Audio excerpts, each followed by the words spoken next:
What news বাংলায় আপনাদের স্বাগত জানাচ্ছি।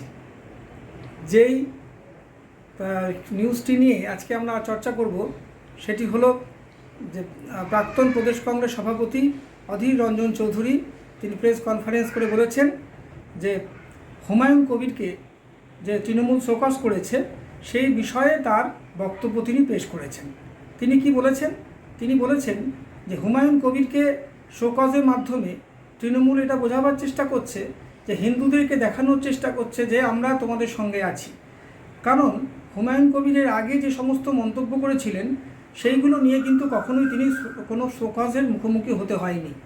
এবার তিনি শুভেন্দু অধিকারীর বিরুদ্ধে যেহেতু বক্তব্য পেশ করেছেন সেই কারণে হিন্দু ভোট কনসলিডেটের জন্যই হয়তো এই সিদ্ধান্ত নিয়েছেন বলে অধীরবাবু মনে করছেন। অর্থাৎ অধীর রঞ্জন চৌধুরীর বক্তব্য অনুযায়ী যে তৃণমূল সেদিনকেও যখন হুমায়ুন কবিরের অত্যন্ত বিতর্কিত মন্তব্য করেছিলেন সেদিনও কিন্তু কোনো শোকজের মুখোমুখি হতে হয়নি। আর আজকেও যে শোকজ করা হয়েছে এটিও একটি রাজনৈতিকভাবে অত্যন্ত মোটিভেটেড এই বক্তব্য তিনি পেশ করেছেন। এবং দেখুন তিনি কি বলেছেন। হুমায়ুন কবিরকে শোকজ করছেন। হুমায়ুন কবির যার বিরুদ্ধে হয়েছে তার বিরুদ্ধে আপনি কি করেছেন বলুন? হুমায়ুন কবির যদি হুমায়ুন মুখার্জি হতো, হুমায়ুন ব্যানার্জি হতো তাহলে তো আপনি করতেন না। আপনারা করছেন কেন? হিন্দু ভোটকে পকেটে পোড়ার জন্য। দেখো আমি হুমায়ুনকে ছাড়লাম না, অথচ এই মুখ্যমন্ত্রী মমতা ব্যানার্জি আজ যিনি নীতির কারণে আদর্শের কারণে হুমায়ুনকে শোকজ করছে, যখন হুমায়ুনের কথাই এই মুর্শিদাবাদ জেলার শক্তিপুরে দাঙ্গা হচ্ছে, যখন হুমায়ুন কবির বলছে 70% মুসলমান 30% হিন্দু, মনে করলে মুসলমানরা হিন্দুকে জলে ভাসিয়ে দিতে পারে, আপনি তো প্রোটেস্ট করেননি। কারণ তখন আপনার প্রয়োজন ছিল মুসলমান ভোট। উল্টে আপনার এই আইপ্যাক তারা হিন্দু এলাকায় গিয়ে প্রচার করেছে হিন্দুরা এক হও, হিন্দু এক হলে বিজেপি জিতবে, এই আইপ্যাকের প্রচার ছিল। এই আইপ্যাক প্রচার করেছে হিন্দুরা 48% বহরমপুর লোকসভায়, অথচ এটা মিথ্যা তথ্য। হিন্দুরা বহরমপুর লোকসভায় মাত্র 33 থেকে 34%।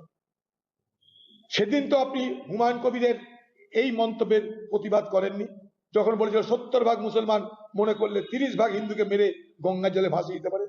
আপনি তো প্রোটেস্ট করেন। আমরা করেছি, সেদিনও করেছি, আজও করছি। এই দাঙ্গা আপনি লাগিয়েছিলেন আমাকে হারানোর জন্য। আপনি তো সেদিন ব্যবহার করেছিলেন হুমায়ুন কবিরকে, তার পরিচয় ছিল সে একটা মুসলমান এমএলএ, তাই তার কথাতে কাজে হবে, কাজও হয়েছে।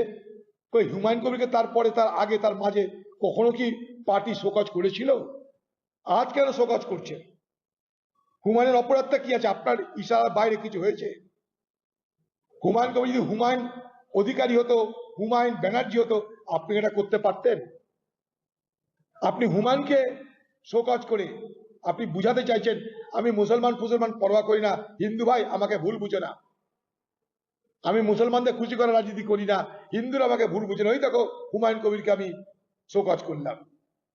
হুমায়ুন কবিরকে শোকজ করার আগে মুখ্যমন্ত্রী মমতা ব্যানার্জি নিরপেক্ষ হয়ে যার বিরুদ্ধে হুমায়ুন কবির বলেছে তার বিরুদ্ধে কি করেছেন আপনি? প্রথম প্রশ্ন আমার, চালাকি করছেন কেন আপনি? আমাদের ভিডিও ভালো লাগলে লাইক ও শেয়ার করুন, কমেন্ট সেকশনে গিয়ে জানান আপনাদের মতামত। আরও ভিডিও পেতে চ্যানেলকে সাবস্ক্রাইব করুন। প্রতি মুহূর্তে খবরের আপডেট পেতে প্রেস করুন বেল আইকন।